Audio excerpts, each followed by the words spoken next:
We are live!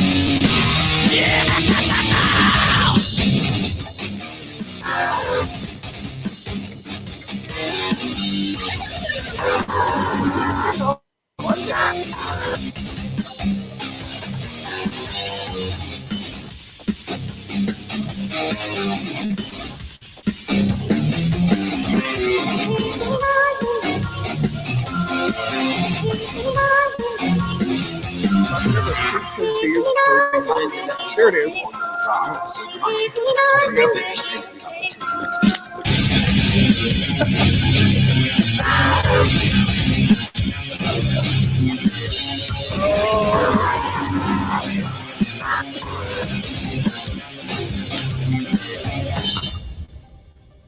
Wake up, everybody.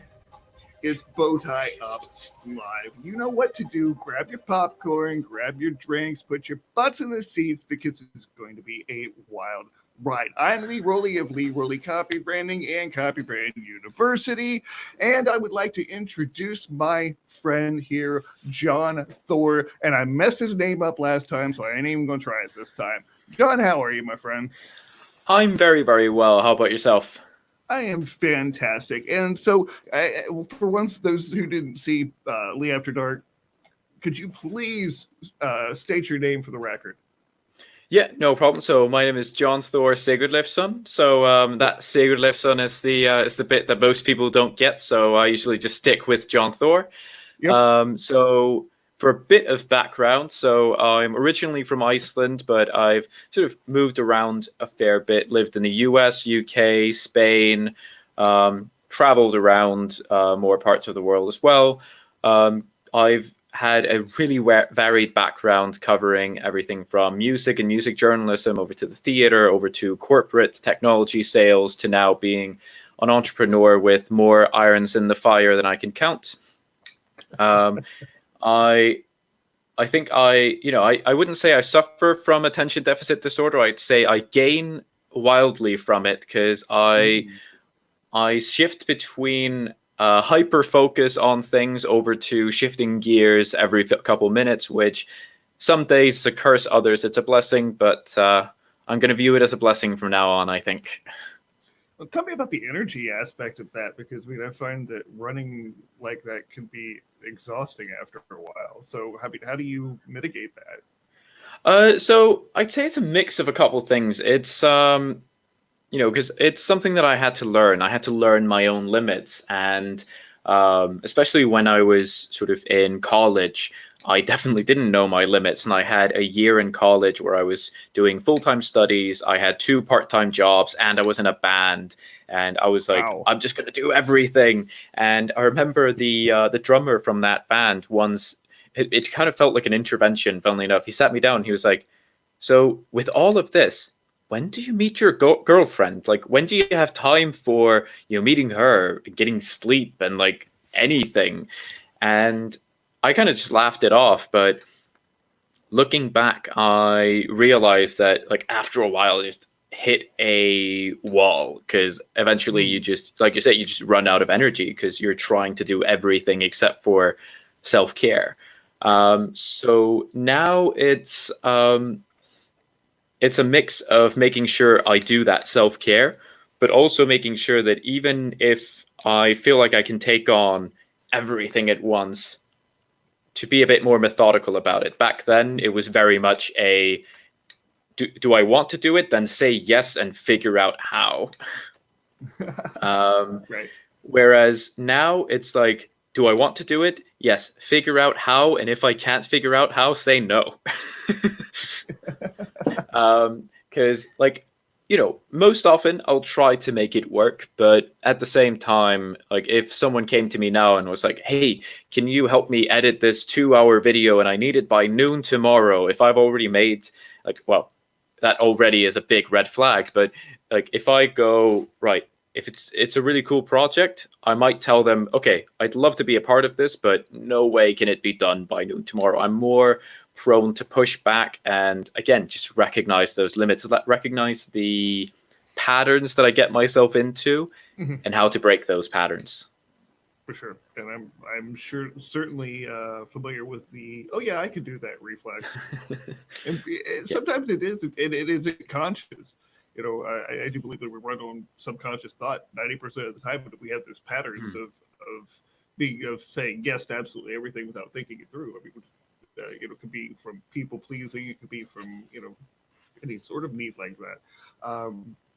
That you have to be able to catch that consciously and head that off before it comes out of your mouth, and you've promised Yeah, something that it's going to take a lot of time and effort that you shouldn't be wasting. for sure. Yeah, and Absolutely. I think those patterns, like becoming aware of them, is one of the most life-changing things that I've done personally. Just because, whether it's around that or anything mental health related, like Mhm. until you see the pattern, you can't change it. Exactly. Okay. So you bring up the mental health aspect of it. Why that correlation? I think it's because for me, my self work and self care on mental health has has been a big part of my life since I was probably 15, 16, and became more aware of, I guess, what's going on in here. For me, having had sort of anxiety and depression in some manner for my entire life, and for me, it was recognizing those patterns and recognizing the language and vocabulary I needed to be able to talk about it openly and get help, which really changed things for the better. And I think even though it started at that young age, Mm-hmm. only really in the past maybe 2 or 3 years would I say that I recognize certain patterns to the point of being able to change and affect my own well-being, mentally speaking, in a really significant way, where I was able to step out of, I guess, what you could call almost like a comfort zone of misery, where I'd fall into the same Sure. self-destructive behavior, same self-sabotage, but really recognizing not only that there was a pattern, but where the pattern came from. And a really interesting thing to me, and I find this fascinating, was that just realizing that, like I said, firstly, there was a pattern, but then where it came from, that was in some cases enough for me to then be able to step back and go, I don't need to do that. I don't need to fall into that. And being able to just be aware of it. And when I feel myself slipping into it, I can go, no, I don't need to be there anymore, was just a completely mind altering experience. What do you think were the biggest blocks from doing that before? You said that it's really just been within the past couple of years that you've had those breakthrough moments. What do you think that was holding you back before? I think it was a mix of, I'd probably say three things, but I'll also put a little caveat and say that often I say how many things I'm going to say, and it's because Right. I've thought of like two, and then I'll add one as a buffer in case I think of something while I'm talking. Well, Because then, if you think of another one, then we can add that on in Jon Thor III, Revenge of Jon Thor. So exactly. yes, I forgot to tell you we officially titled it. I promised you we would do this. We titled this Jon Thor II: The Return of Jon Thor, just because it just sounds so damn cool. So yeah, the three things really. The first one is, I think, the misconception that my mental health issues weren't bad enough to need addressing, where I saw myself and I went, I'm showing up for work, I'm not missing this, I'm not just laying in bed for days, I'm not allowing it to stop me from these things. And I was like, oh, it must not be that bad. There are people out there that are giving up on everything, that are calling in sick every day. My stuff must not be that bad. Mm-hmm. And exactly like you put on the screen, it's functional depression. But I didn't really have the idea of that, even though like I studied psychology in college, but I never really felt like that got the spotlight. They always talked about those extreme cases. Right. And when I started recognizing that and realizing it, there was this great moment where I sought out a therapist for reasons that'll appear in point number 2, where I said to her, I always thought the problems that I had with anxiety and depression weren't that bad because they weren't stopping me from doing things, but I never thought about how much they were stopping me from enjoying things. And when I started looking at it that way, I realized, oh, actually, this is like the silent killer. This is what builds up and makes you ignore it for maybe years without really facing it because you think, oh, other people have it worse than me. And which kind of leads me to the second bit, which is really just, growing up in an environment where I think I learned certain behaviors wrong, if that makes sense. Like I learned from my surroundings certain, coping mechanisms that just weren't healthy, were just a crutch, and people very close to me who still to this day haven't dealt with the issues and burdens that they've carried with them throughout their entire lives, where I, in that way, had something that I'm not saying maybe looked up to, but saw and grew up around, that was normalized to the point where there wasn't a reason for me to seek help for it. There wasn't a reason for me to question it, because when you grew up with something in your family, you don't really know the alternative until you start opening up with others. And as a kid, like, as anyone who's been a kid listening to this will know, the ins and outs of your family life are usually not a top 10 conversation topic with other kids. Right, exactly.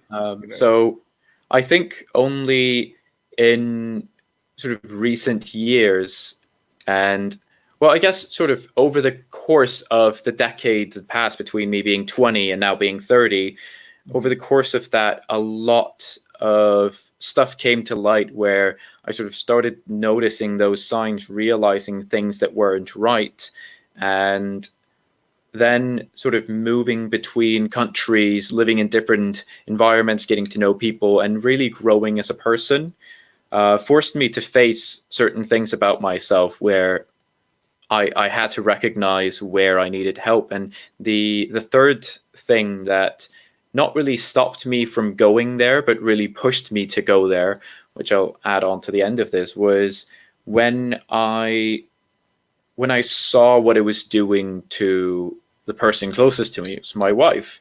Because in the past, yes, like I said, it stopped me from enjoying certain things. But as anyone who suffers from these sorts of things will know, again, you kind of put yourself in last place quite a lot. Exactly.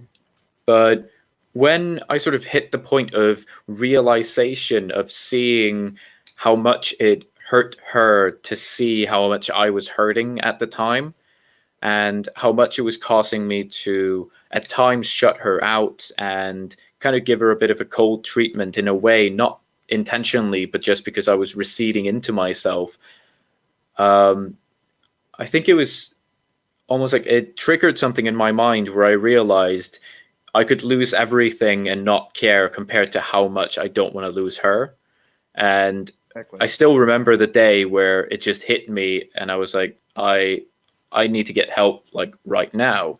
And, I'd recommend anyone who's watching or listening who's gone through something like that or is struggling with something, even if you don't think it's huge, like find someone to talk to, because even if it's just a couple of sessions where you really dig into why you feel the way that you do, why you have felt the way that you felt, it can be incredibly liberating. And like when I found the right person, and that's a really important factor, like I spoke to probably about 4 or 5 therapists on sort of trial basis before choosing the one that I went with.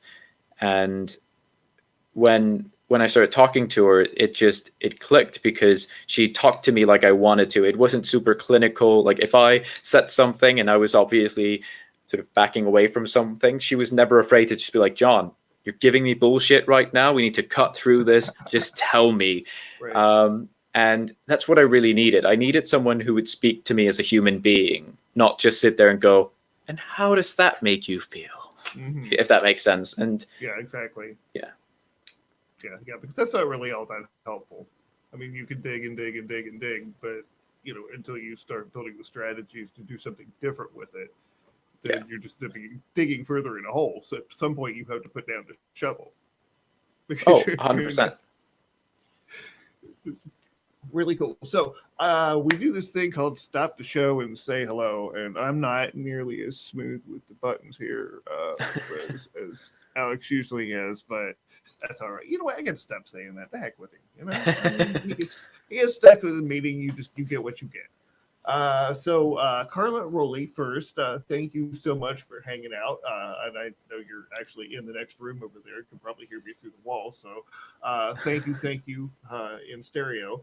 Hannah is here, and it's good to see you, Hannah. You coming from Belize, and I love to tease her because everybody there, if you've ever been to Belize in the tourist areas, they're constantly saying, "Have an unbelievable time." And like the first time you hear it, it's kind of cute. And the second time you're like, and about the fifth time, it's like, oh my God, would you stop saying that? It's one of those things that just gets real old real quick. She promises me that she has not, nor will she ever say unbelievable to anyone. So I really thank for her for that commitment.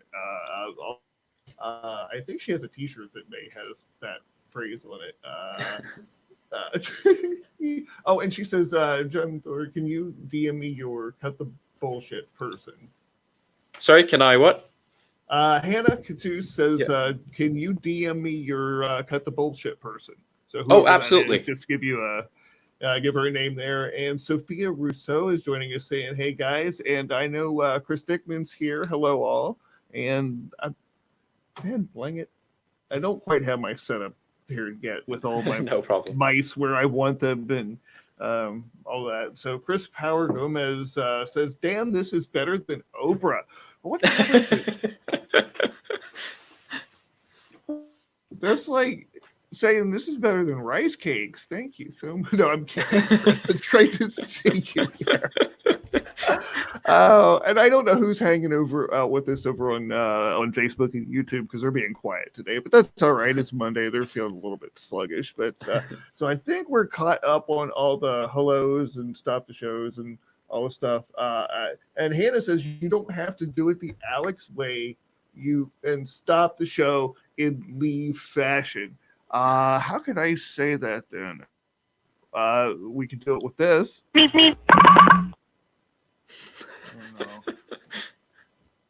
no. Yeah. Could that be? Maybe a stop the show. How about this one? Yeah. That could work as well. Although I will say that the Law and Order one, you need to be careful because apparently that costs a shitload of money to use. Oh, well, we're not doing that one. No, I did. Whew. Oh boy. Okay. Well, we're gonna quit playing with the thing here before we get into legal trouble that we don't need to be getting into. All right, we're done with stop the show and say hello. So BowtieUP is a metaphor for being your best unique self and profiting from your own inner brilliance. So tell me what you got for the audience that can help them along that journey and help them entrepreneurs and just better people in general. Well, I think one of the things, and I know I touched upon this a little bit before we started, went live when we were just talking. I think one huge thing that I think a lot of people are going through right now with lockdowns and the pandemic and a lot of people losing their jobs is they're facing who they are as opposed to what they do. A lot of people get wrapped up in just what they do. And I know that everyone's seen Simon Sinek's start with why and everything and know to focus on the why and everything. But I think a lot of people focus on the why of their role or the why of the company they work for, or they get stuck in the the rather cliche, oh, I just want to provide for my family or something like that, which is, there's nothing wrong with it. We all want to provide. But what I think people need to do is realize their value irrespective of role. And it's something that, I'm working on my first nonfiction book at the moment, which is all about transferable lessons. And the reason I decided to write about that topic was because I'd done a lot of content on LinkedIn about lessons that I'd learned in one place and then transferred them to another. And so many people said, oh, I've never thought about transferring knowledge in that way. And a lot of people, when they change career trajectory, they get stuck in, oh, I need to start from square one because I don't have the connection network or the skill set for this. Whereas actually most of us have garnered an entire skill set filled with stuff that's entirely transferable if we know how to articulate it. And I'll give you a couple of examples for those of you out there that haven't seen any of my content. So as an example, I did a video once where I said that being a dungeon master in D&D taught me a lot about sales and customer journeys. Because as a dungeon master, you have crafted this beautiful story and you've got this whole adventure in mind that you want to take your players on. But in reality, you could be like, oh, there's a bar, and by the bar, there's a mysterious rogue gesturing you to come over and talk. And in the other corner, there's a goblin eating a turkey sandwich, and all the players like, turkey sandwich, dude, let's go talk to that one. And it's a classic sort of Dungeons and Dragons joke that, players will always go in the other direction, but you need to be able to react to that, and you need to be able to play along. And I think the idea of that improvisation and being able to give those players the best experience, even though they're going against what you had in mind, is incredibly applicable to being a salesperson or being an entrepreneur. You're offering some sort of service or catering to something where, yes, your expertise knows best, but at the same time, if you're able to deliver it in a manner that makes the most fluid and uninterrupted experience for a customer, you're going to win. And that lesson, I'd say, actually comes in many levels, simply because I'd say I took it from D&D, I took it from improv on stage, I took it from stand-up comedy, anything where you need to react to other people. Where, when I speak on stage, as an example, I've never got it verbatim down to the last word, this is the way I'm going to say it, because I tend to have a lot of questions, audience participation, because I love that spontaneity. I love that reaction. And, it's the reason why people often look specifically for stand-up comedians getting heckled. Because people love seeing someone quick-witted, get something hurled in their face and them just spinning it right back and shutting that audience member up. Yeah, and sure. In reality, if you've ever done stand-up comedy, most hecklers are just drunken idiots that don't really make it easy for you to answer them because they just shout at you or something. But the good thing about doing public speaking at a business level or at a networking event is that usually people aren't quite that drunk yet. So at least the heckling will be mostly coherent. But I've opened speeches with that. I've been like, look, think of me as a stand-up comedian that you're allowed to heckle. Like, don't wait till the end for a Q&A slide. Like, if you want to say something, if you disagree with me, just say it. And one of my favorite instances of that was I was invited to speak at a university at the beginning of the year, where I was asked to talk about the importance of empathy in both the world in general and in the management of business. And being the way I am, I thought, actually, you know what? Empathy it's such an easy topic to talk about. Everyone's going to agree. No one's going to go, man, empathy? Who needs it? Crap concept. Oh, I know a few. Well, they might think it, but they're unlikely to say it out loud because sociopaths are good at hiding. Fair enough. No, no, but so I thought, okay, most people are going to agree that empathy is important. So I thought, how are we going to make this something that could be a bit conscientious? How can we make it something that people are going to engage with? So Right. I crafted this talk that was called "The Importance of Giving a Shit," a trivial talk on important matters. Ooh. And I literally started it with an intro on me saying like 3 things about me, and then I ended it with, and I'm not a big fan of sweeping generalizations. And I say that because I'm going to make a fair few, and I'm never going to tell you which one I agree with and which one I don't. But if you disagree, it's your duty to tell me why. Right. So I've got a room filled with university faculty and students, and the first sweeping generalization I made was charity is a bunch of bullshit. And each sweeping generalization was something equally big. I had human rights are a bunch of bullshit. I had your politics, religions, and background are all a bunch of bullshit. I had a few different ones where I touched upon all the things they always tell you never to talk about or never to argue about, because I was determined to get a reaction, to get some arguments going. And it was so interesting to see the discussion that started coming up, because then I'd have all these like straw man arguments ready to get people riled up and ready to just jump out of their seats. And I just really enjoyed it, because some people were just pretty calm and just pointed a couple things out, but there were some people that got so into it and afterwards came up to me and like continued arguing, which was just the best outcome. Yeah, when you can set people off to that point, you've definitely struck a nerve, and that's delightful. Oh yeah, and I think Absolutely. because the worst thing you can be in that scenario is boring and forgettable. If everyone would have just been like, yeah, no, empathy, it's important. We need to care about people. People are important, in business and beyond. Cool. Like I don't think it would have really stuck with anyone. No, it would go on and do the same thing you were going to do anyway. Yeah. Yeah. Yeah, nothing changes, but it sounds good.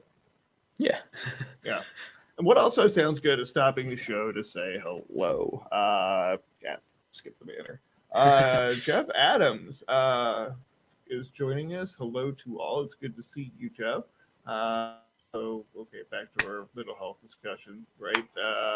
Most people do not have the luxury or ability to seek the help they need, especially as kids. Absolutely true. So, yes. All right. Well, here's what's going to happen here while I try to figure out where we're going with this next. Please enjoy this calming video of a floating ducky.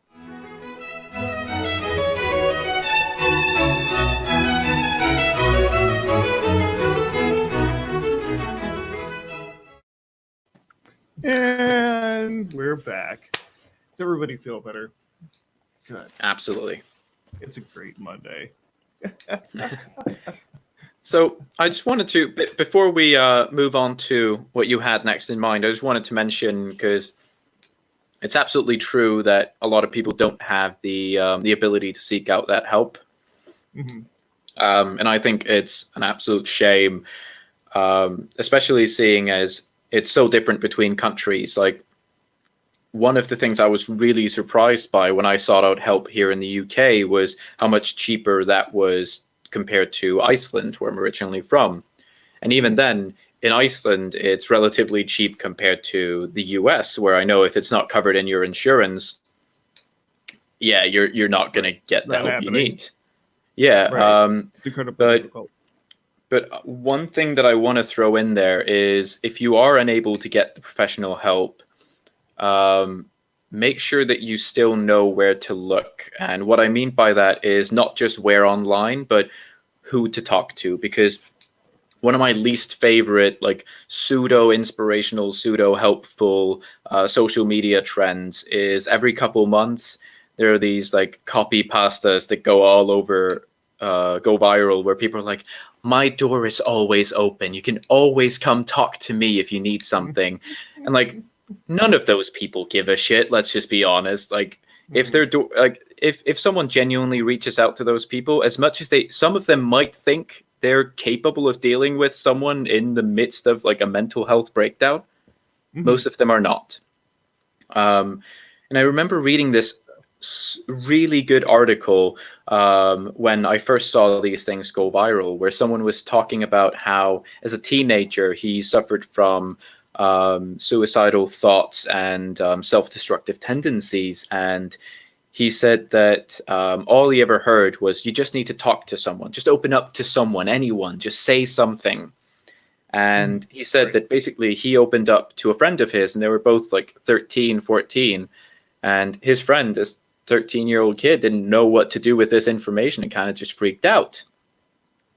And this caused the person who wrote the article to really struggle with opening up after that. And in that case, like, it's important to, when you are in, I guess, a decent, sound sort of state of mind, to almost make yourself like a survival guide. Like, who do I talk to?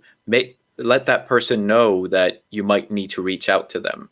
Help that person figure out how you want to be spoken to, what really helps you.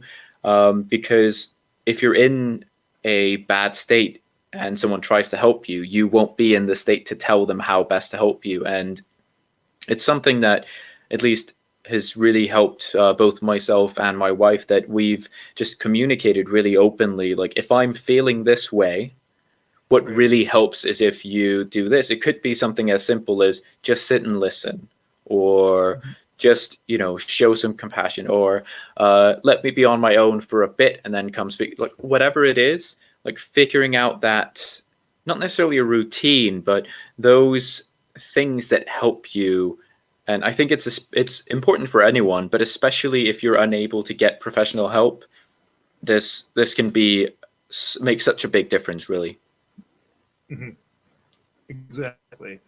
And being able to reach out helps you know that you truly aren't alone. And it sounds like a cliche, but that's something that I think that makes it so important for conversations like this to happen in a forum, and because I get messages from people, once or twice a week that say, hey, I really appreciate how open you are about this, and this really helped me get through a rough time or whatever. And so that's great.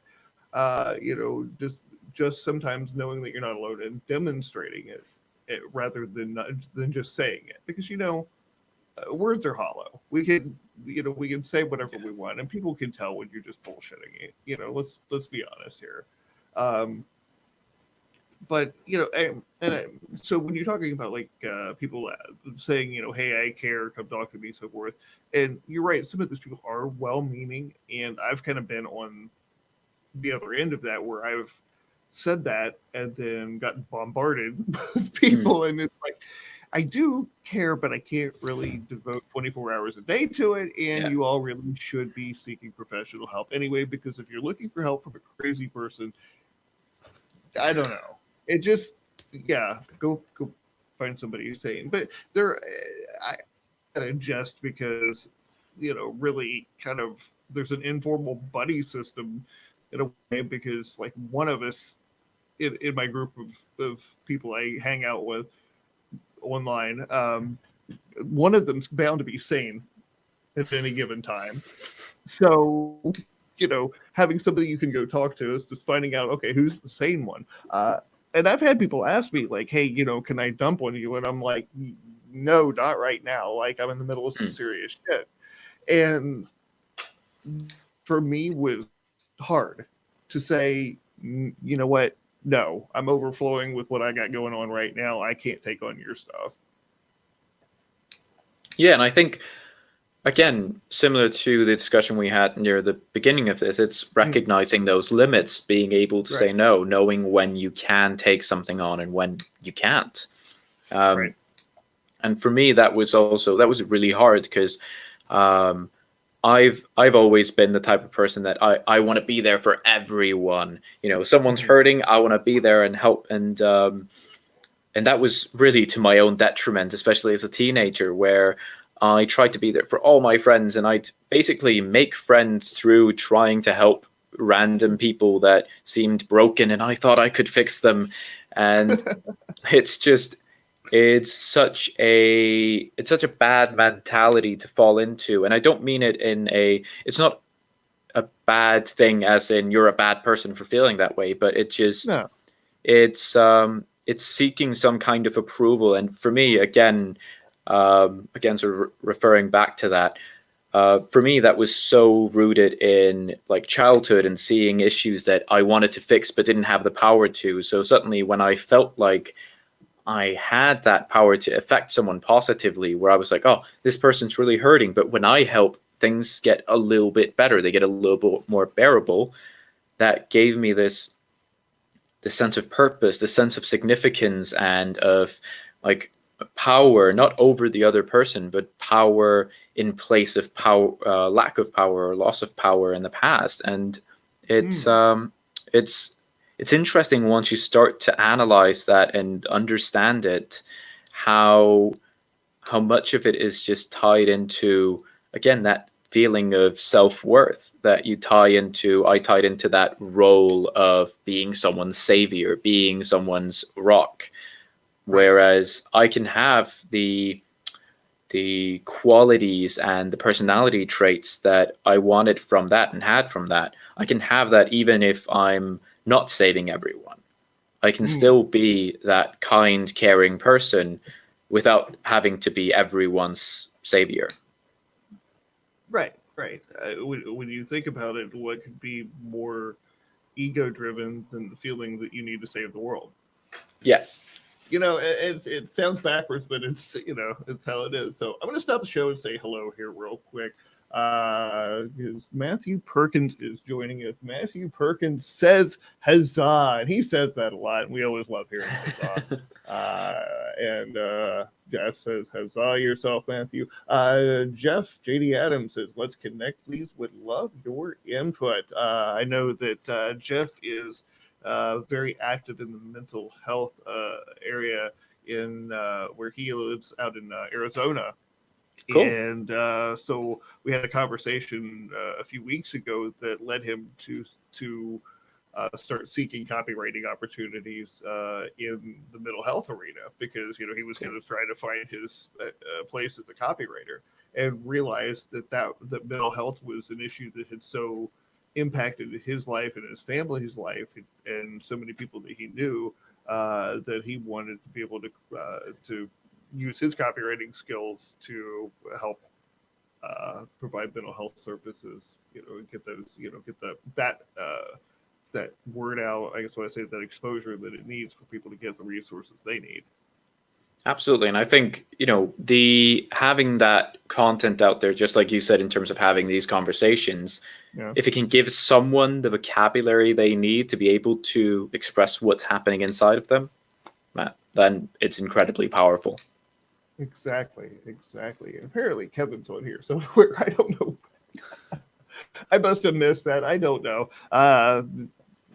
The comments and boards and silly things and things. It's all the whole thing. But you know what? I don't give a shit. That's just how it's going to have to go. So, Kevin, there he is. This is a great. Kevin McDowell says this is a great show because today's guest gets a chance to actually get word and okay. Kevin McDowell is the rival McDowell to Alex McDowell, who is the co-host of the show. So Kevin's coming out swinging, bringing out some heavy hits today. No, it's all in good fun. So for those of you just joining us, Jon Thor, meet our audience, meet Jon Thor. We're having a frank mental health discussion before we kind of spiraled off into whatever the heck this was. So feel free to pick up before we left off, before we stop the show, to say hello. Yeah, no problem. No, I think, you know, I think you're absolutely right in terms of there is this certain egocentricity of wanting to save everyone, but I think it's self-destructive egocentricity where you want to feel significant by putting yourself last, but I think it's often because you don't know what to do to put yourself first. And again, for me, that was a big thing to learn, to allow myself to give myself that space. And I actually had a really good, frank discussion with my sister the other day, where we were talking about this idea of feeling like you need to have achieved something to reward yourself with something that makes you feel good. So you want to buy yourself something that you like, whether that's a piece of clothing or an instrument or whatever. And I'm not saying like, buy everything you've ever wanted, always go into debt. But like, if you can afford something and you really want it and it makes you feel good, there's this tendency from people to think, well, have I done something to deserve giving myself this? Do I deserve to feel good? And it's a pattern that I've seen from myself, and definitely with my sister as well, where we were talking about how this mentality can continue to beat yourself down because you're always looking for a reason not to do something good for yourself, because you go, oh, I may have done this well, but I really failed on that, so unless I do something really spectacular, I'm not going to do this. And it's amazing how we've been brainwashed into this idea that we have to be incredibly productive 24/7. And I've fallen into this trap. And I'm sure a lot of people during the lockdown and pandemic have fallen into it as well, because I've seen so many social media posts of, this is the time to finish that project. Are you going to come out of this lockdown just with a few more kilos on you, or pounds, depending on where in the world you are? Are you going to come out of this with nothing but this? And it's like, chill with the shaming, man. Like, I'm going to come out of this alive, and that's a lot better than you could worry about right now. Like, all jokes aside, like I don't think it's the right thing to make people feel bad about like taking a step back and breathing, especially considering how many people spend upwards of 40, 50, 60 hours a week working and driving to and from work usually, and then they've got kids to take care of, and the shopping and the cooking and cleaning and everything. And now that they get a chance to breathe, people are like, better not be watching Netflix because that's not helpful. Listen to an ebook, listen to a podcast, read a development book, invest in a coach. It's like, breathe, play a video game, write a song, sleep in, spend some time with your loved ones. Like, but I think it's good that this narrative is out there, though, because it gives everyone a chance to challenge it. Because one of the first things I made a post about on LinkedIn after everything closed was everyone's asking, when will things go back to normal? And I decided to rip that Band-Aid off and made a video where I said, I hope nothing ever goes back to normal, because the old normal wasn't working. Old normal was broken as shit. Like, we need a new normal, and it cannot be driven by the same values as we've been lulled into taking on in the past. Oh, absolutely. Absolutely, because what got us here, obviously, as you say, is it working? Yeah. Oh, yeah. It's just symptomatic of, I guess, what we've become as a society, and it's been a huge wake-up call. And that's not always a good one. The thing is, we don't wake up to positive things, generally. It's generally not some amazing, positive, beneficial experience that jars us back into reality or into a new reality that we ultimately benefit from. I mean, it's these things like this. I mean, we have to acknowledge that this is a pandemic, and this is destroying millions of lives around the world.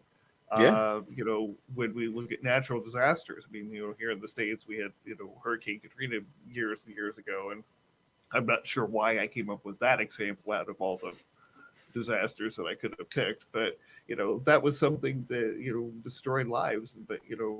But then the city rebuilt and became better because of it. But that doesn't discount the fact that there were still countless lives ruined. So these things always come in sort of a bittersweet way. That there's almost a survivor's guilt in a way. It's like I know a lot of people in the entrepreneurial community who have been able to thrive because of this.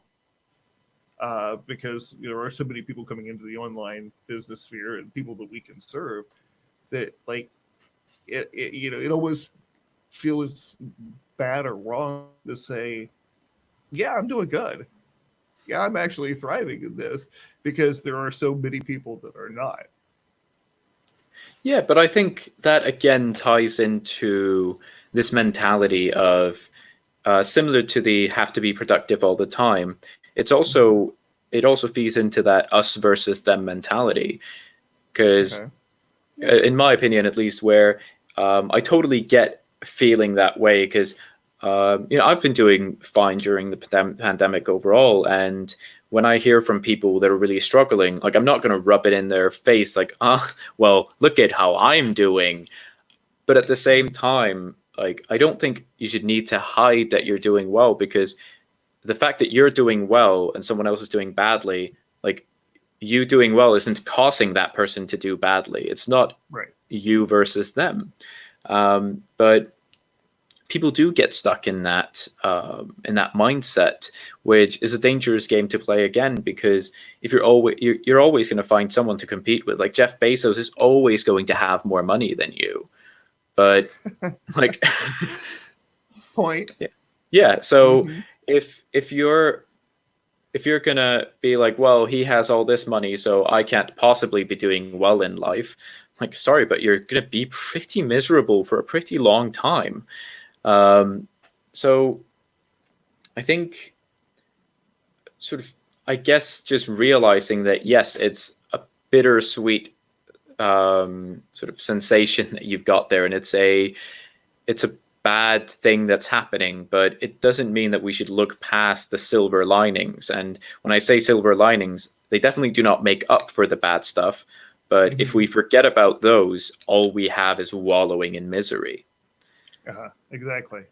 And even then, I think when we allow ourselves too much of the wallowing, we often miss out on opportunities. Like, one thing that I discussed in my TED talk was how people focus on AI taking our jobs, and people worry all the time about, oh, what if I get replaced by a robot? What if we all get replaced by robots? Yet very seldomly do you hear someone say, man, what a great future would be if all of the menial jobs that I don't want to have anyway could be done by robots, and I could still survive and get the basic necessities that I need somehow differently. And like, people find it incredibly possible and believable that Terminator is in our future, but no one seems to want to believe that Star Trek is in our future. And for those that are missing the distinction there, because I know not everyone grew up on the same material that I did, so. Because, like, Terminator, you've got, like, the machines destroying humankind. In Star Trek, there's this bit in one of the films where they go back in time to the 20th century, and someone asks them, oh, why doesn't the crew have money? And they just say, oh, actually, in the 23rd century, the pursuit of wealth is no longer the primary purpose of human life. We just aim to better ourselves and others. And that ideology, to me, is something that I'd love it if humanity would strive for. And that's what was really interesting to me when a lot of countries started talking about lockdown and furlough and all that. And a lot of countries started talking about the potential of universal basic income. And as an example, Spain is talking about universal basic income even continuing after the pandemic, because we don't know what the world's going to be like at the other side of it. And that could be an incredibly interesting and fascinating precedent to set in terms of how we run the world on the other side of this, where you're not expected to work 40, 50, 60 hours just to be able to get your basic human rights, but rather that you get the basic necessities you need to survive, and then you can work to afford luxuries. You can work to, build something up. But the idea that your right to live is tied into creating wealth for billionaires is just something that I've never been able to accept as the only way for humanity to continue. Okay, that makes absolute sense. I had a thought about that. I will circle back to it. So, okay, perfect. So we all have a right to basic necessities. Then. So I guess the question I think would come up here is then what happens with those people who spend what they bring in on basic necessities on luxuries, because cause that may happen a time or two around here in the States, especially. So do you mean if you got a basic income but you don't spend it on what you just definitely need, but you spend it on something else frivolously, basically? Exactly. So, well, that's why I think universal basic income is a good but flawed idea, because yes, that's definitely a possibility. But I think the big problem that I have with it in general, not to derail the question, but I think to sort of take it up a level, is, I said human rights, but really one of the problems about human rights is that even though the UN has a list of them, no one's really enforcing them. Because if you actually read the Human Rights Treaty, you see things like the idea that these rights are unalienable, which means no one can take them away. You can't buy or sell them. They shouldn't be tied to money. They're just yours. And among those rights are healthcare, shelter, food, and water. But if you don't have money, you don't have any of those. True. You don't have free housing in the States. You definitely don't have free healthcare. Apart from, food banks and that sort of thing, you're not going to get free food. And even then, that's a limited service. And getting clean water is, in some parts of the world, a massive luxury. So at that point, it's a question of, we've got this international organization that said these are inalienable human rights. But even though there are definitely the resources in the world to fix that gap, to bridge the discrepancy between the mega rich and the incredibly poor, the world as a whole hasn't really decided to bridge that. And I know that there's a plethora of reasons why, but the frightening thing is that when you start building it up, people have usually one of two reactions. Either they ask, where's the money going to come from?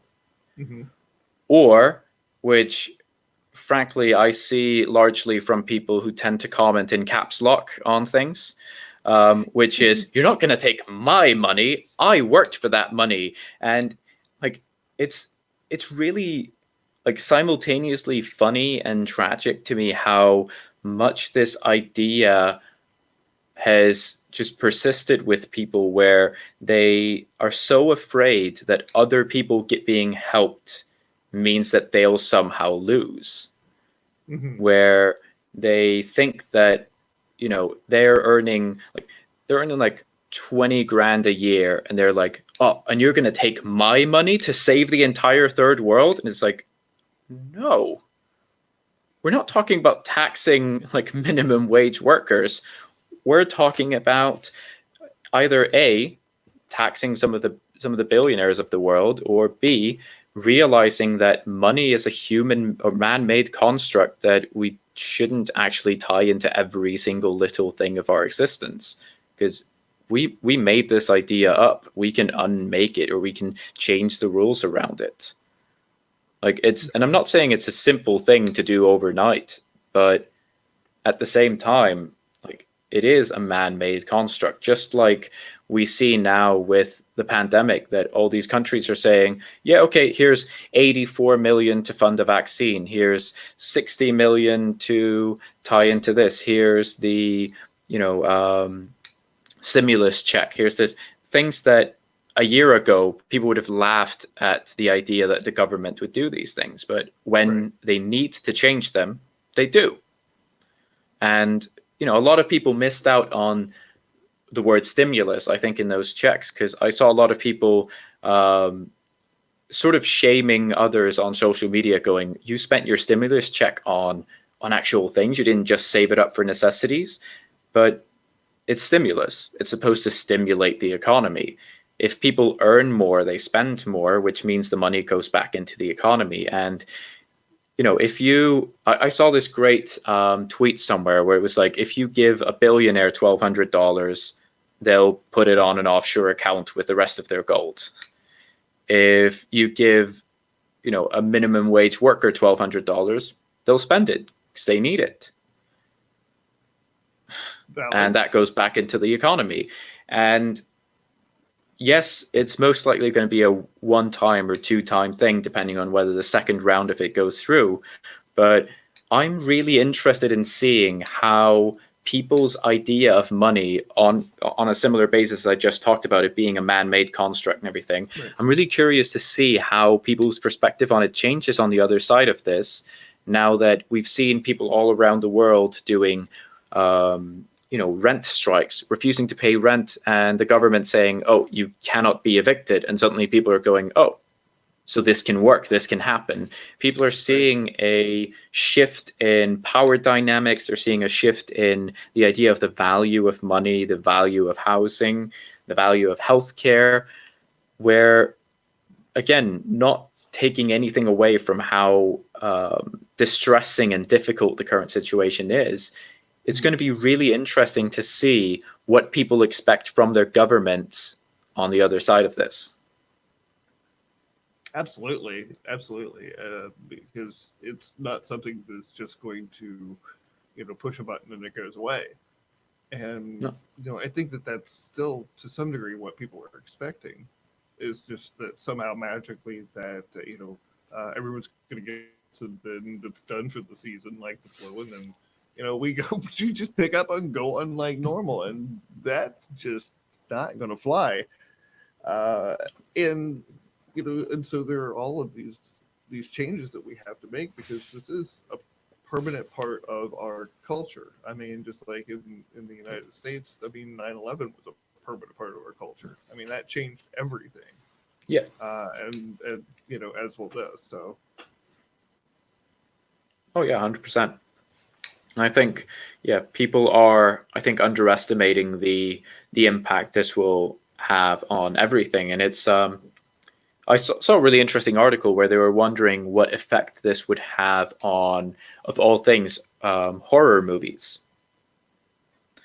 Okay. And the reason for it was they looked back decades in the past, and they looked at the impact that Hiroshima and Nagasaki, the bombings there, had on film. It was like Godzilla, and it was like all these films about mutants and radioactive territories and all this.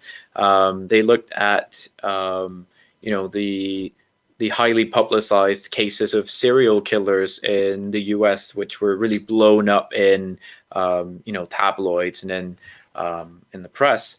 And they looked at what impact that had on horror movies in particular. Then 9/11, to your point, like so many films came out after that about, fearing splinter cells and sleeper cells and domestic terrorism and all these things. And they were wondering, like, what are we going to see, not just in terms of films about coronavirus, because obviously there's going to be some, but what are we going to see which is more almost hidden, that comes into our subconscious? And one of the really interesting theories that was put forth was this idea of the fear of proximity.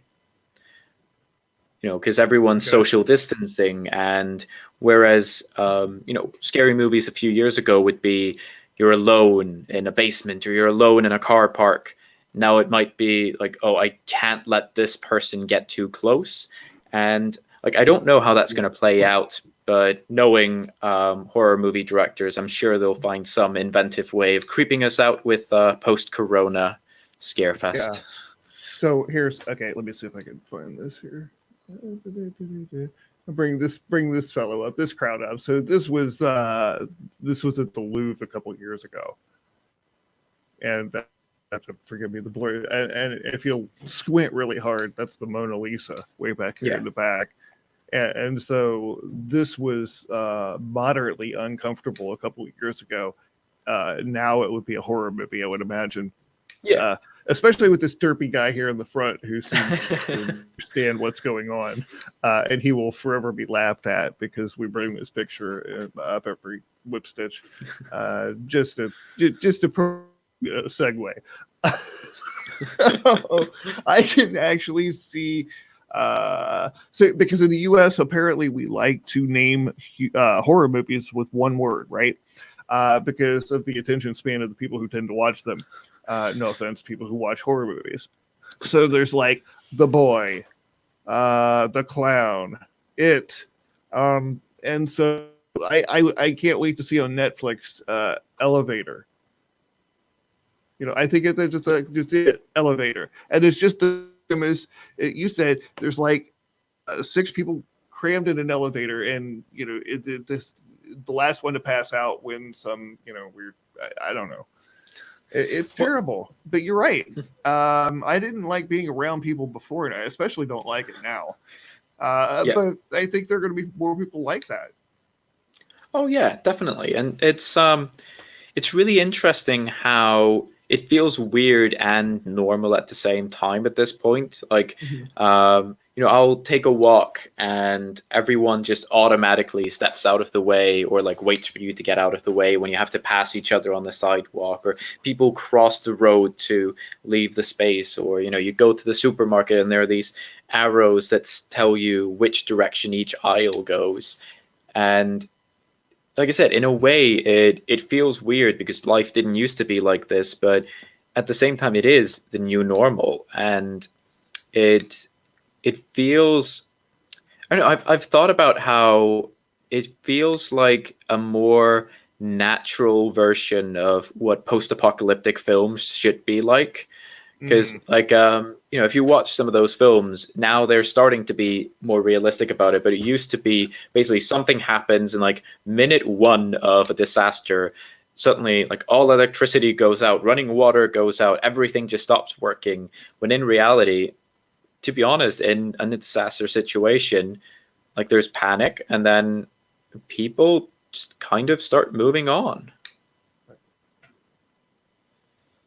That's exactly true. I mean, we've been at this for at least 10,000 years in our current form, more or less. But, so yeah, we seem to have that adaptability here to go on, and so I want to stop the show to say hello, and I also want to say that Carla, if you are still watching, dear, the cat is stuck in my office and desperately wants out. I thought there were like people tearing the wall down over here or something. I didn't realize the cat was stuck in here. The one thing the damn thing does not like is a closed door. That is for sure. If there's a door, it better be open. Ugh, cats. Anyway. So, joining us over on Facebook, I believe it's Facebook or YouTube. It's Facebook. Craig Gerhardt is joining us. Man, I have not seen you for a long time. I hope you are doing well, my friend. Welcome to BowtieUP Live. For those of you joining us over on LinkedIn, Facebook, this is our daily show. We do 5 days a week at 4:19 p.m. and some change for no particular reason. We're here to educate entrepreneurs and people who want to be entrepreneurs in the real deal life stuff that's going on in the COVID pandemic. And so we're talking here today with Jon Thor, and I've completely given up on pronouncing his last name. We'll let him tell you that again at the end of the show. So I want to hit a couple of things here. Oh, Jeff Adams says we should all have the right to mental health coverage, government subsidized if unaffordable, with such assistance beginning by age 12 and starting with kids. 1 in 5 children at age 13 are found to have a mental health issue. That's pretty staggering. I know. Are those U.S. statistics, Jeff? If you're still watching, let me know. I'm assuming they are, but 1 in 5 by age 13. Yeah. Well, I can actually jump in on that quickly and mention. Please do. So it's actually quite a solid statistic around the world, because I've been working with this charity called Young Enterprise. In the States, they're called Junior Achievers, I believe, where they give kids around 15 to 17 the chance to start their own little enterprise, whether that's a company that sells something or a social enterprise, and they have a lot of help around this. And one of the things they have is a business coach. So as an example, I've been like a business coach / consultant with Young Enterprise for a while now, and do workshops and that sort of thing through them. And each person gets assigned a team. And my team this year was actually focused on mental health assistance for kids under the age of 12 due to this statistic. Wow. And what their mission was creating effectively like a curriculum to enter into schools, which normalizes talking about emotions, talking about stress issues in a way where kids feel like they can do that safely. And they had a few different ideas that were just brilliant, and we helped them put it together. And the idea really resonated, and they actually just won the sort of regional competition for best company.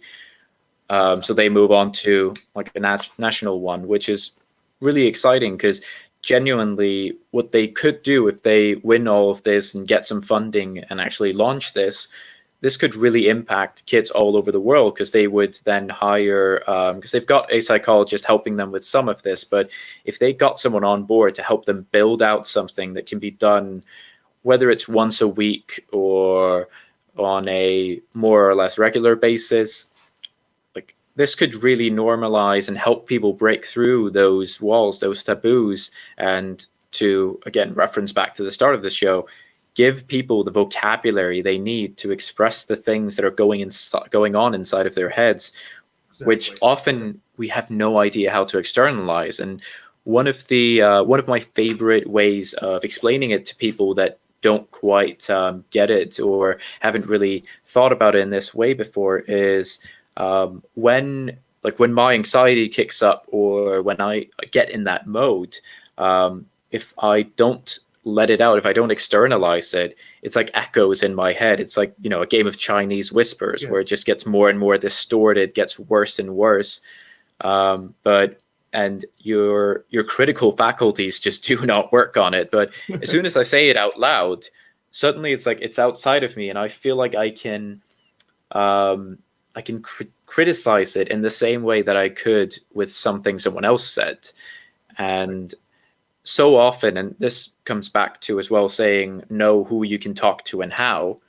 Like, this is one of the things where sometimes I just have to say these things out loud, and my wife knows that sometimes it's just me working through something where I'll go, I've been feeling like I'll never achieve that. Like, I'll give an actual example rather than just saying this and that. Like, recently I was saying to my wife how sometimes I just get into this mode where I'm like, man, I'm never going to release some of this music I've written. I'm just, I haven't recorded it now, so when will I? And I'll get into this like mode of just being like, how do I even call myself a musician? And my head just goes spiraling into like, why have I wasted money on a guitar? Why have I done that? And then I just step back and I go, well, actually, as soon as because I've got plans around building a little home studio after my next move. And then I'm like, oh, actually, as soon as I've got that up, like I've written the music, all I'd need would be to like record it. And then I start like talking myself down where I'm like, actually, if I just get going on that, and like if the plan is to move within the next year, and then I can set it up, and then suddenly I'm like, oh, I could very realistically record a couple of albums in the next 5 years. And suddenly it's like, oh, Actually, it's not like I'm not dooming myself to a life of mediocrity just because I haven't released an album I wrote a couple years ago. That's exactly right. It's a good realization to have. Yeah. In no small part because they can give you the power to, like, look, you can take the rest, you can take the time to mellow, to just be and let the thoughts come in, and then you can come at it with a different angle. You can come at it with a different perspective. And so sometimes that makes the end result be even better than like, okay, if I had done it, gotten to it and followed through with it, then I wouldn't have gone through the journey and the difficult process of getting to where it needed to be. Yeah. I look very much at the idea of Michelangelo's the slaves, the sculptures where they're partially encased in the stones they're carved out of. And it wasn't that he didn't finish them because he didn't get to. It was that he didn't finish them to demonstrate, man's need to chisel the external way to discover the internal, what's really there. Yeah, no, So I that's really a like really, that. really powerful thing. Yeah, absolutely. So I have a friend, Brian Brody, explains it much, much more eloquent than I.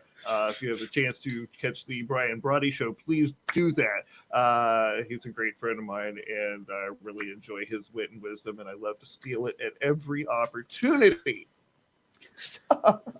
Well, listen, I know this can go on way longer. We're already about 13 minutes over, but that's okay. This has been absolute fantastic discussion. We've had some great comments here. So I'm going to go ahead and give you, for all of your insights and wit and wisdom today, I'm going to go ahead and give you the official Yosemite Sam, and then we'll wrap this up. Cool? Ow! My biscuits are burning! Fire in the hatch! All right, there we go.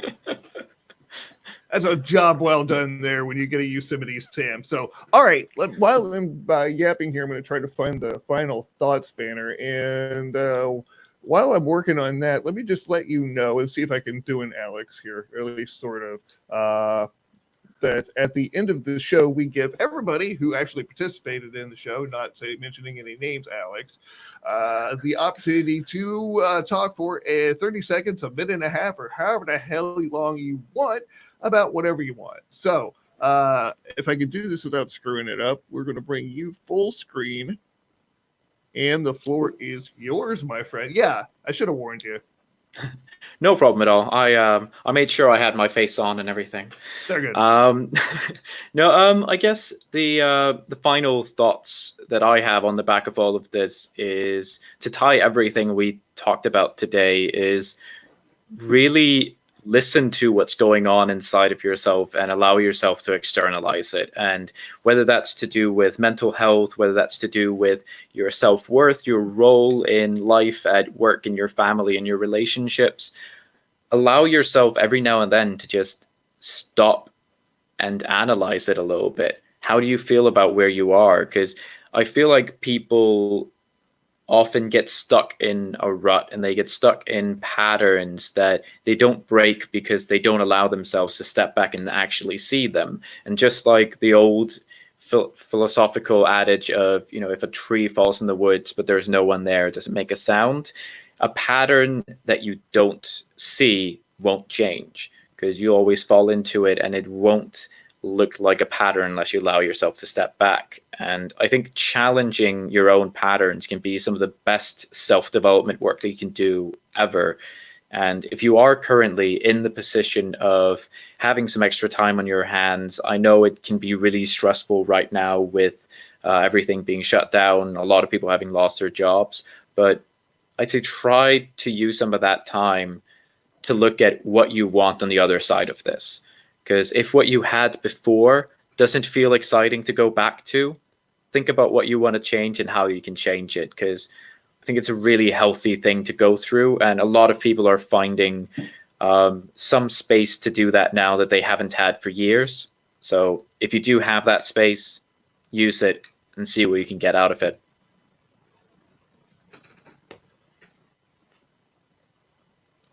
There we go.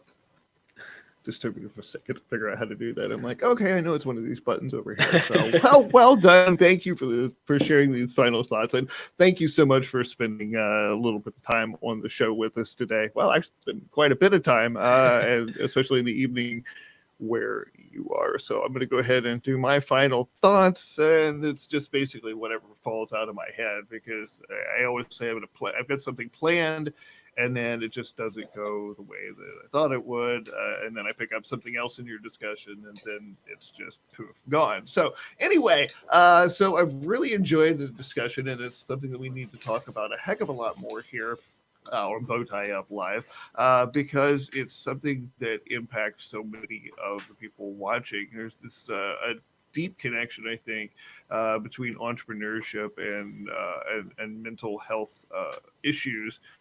And it becomes sort of a chicken or egg thing. But there are many of us out here who, because we work alone, because we're constantly responsible for putting money in our bank account and food on the table, that's a very stressful thing. Even though we enjoy it, wouldn't choose any other way. So for those of you who are out there who are doing that, I applaud you. I know dang difficult it is, and I hope that discussions like this help you realize, if nothing else, that you're not alone, that you hear things that you go, gosh, I've thought that myself, and now that you know that you're not the only one, you can kind of help release that a little bit. And it doesn't have to seem as bad, because look, there's so many people out there, and I won't say, hey, my virtual door is open. I will say that you can knock on my door, and if I'm not around, just like draw on it or something. You can carve whatever floats your boat, and I will eventually get back to you, because I tried the virtual door is open thing, and I can't keep up with that shit. So just if you need me, fine, come get me. Just have a little patience. So otherwise, I think that's about all I've got, except how appreciative I am of Tech allows me to talk like this and even sing. I know, John, you're a musician, and I'll take me off of full screen because I just don't want to be there anymore. So I know you're a musician, and I've always wanted to be a musician, and I have absolutely no musical talent whatsoever. Right? So which just is what makes it so absolutely appalling that through the wonders of technology, I can sing in 3-part harmony. Isn't that dreadful? No. It's I think you can. I think you can do some cool stuff with that. You could probably do a really interesting Imogen Heap cover using that. Ooh. You could do hide and seek or something. Ooh. Well, I also have the generic auto tune thing here that what's life? I just wonder. All I have to do is call. It's just awful. The toys that technology allows me to torture people with, it's just god awful. But anyway, I enjoy it, and apparently you people do too, you masochists.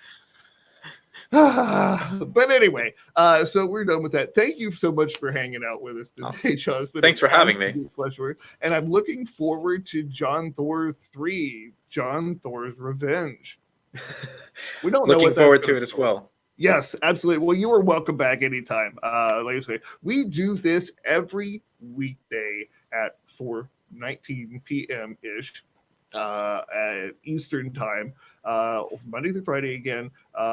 So come and share, tell people about this. Look, we want eyeballs on this. It's edutainment, people. We're bringing this to the masses and trying to make LinkedIn and some of these other platforms a little less. Well, we're trying to make LinkedIn less boring. We're trying to make the other platforms less stupid. So I'm hoping that we're little by little achieving our objective, and we hope that you will be along on the ride with us and join us tomorrow again for another BowtieUP Live. Let me see if I can find something to play us out, and we'll get the heck out of here. Dun, dun, dun, dun, dun. What are we gonna do? Oppan Gangnam Style. Gangnam Style. Op.